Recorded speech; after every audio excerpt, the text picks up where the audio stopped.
আচ্ছা, ওরা একটু পোড়ামাতলায় যাবে, আমরা বেরিয়ে যাচ্ছি একটু কারণবশত। টাটা সবাইকে। হ্যাঁ, ওই সব রয়েছে। আমার ভালো লাগছিল, সবাই একসাথে থাকছিলাম। আর একটু থাকলে ভালো হতো ওদের সঙ্গে।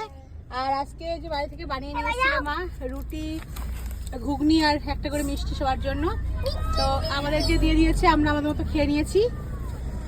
আর ওরা আসছে, আমি দিচ্ছি, তুই হাতে আমি দিচ্ছি। আর যেহেতু আজকে ওদের নিজেদের গাড়ি নিয়ে আসিনি, ওই কারণে জন্য মুশকিলটা হয়েছে। ওনার আবার ভাড়া রয়েছে, এখন আবার বেরোতে হবে, সেই কারণে সকাল সকাল চলে যাই। চলো,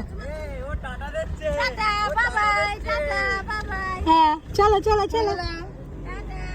এই যে বাবু টাকা দিচ্ছে, আমার ছোটরা টাকা দিচ্ছে, এই দেখো টাকা দিচ্ছে, টাটা উলে বাবা। চলো চলো, খুব মজা হয়েছে এইটুকুর মধ্যে।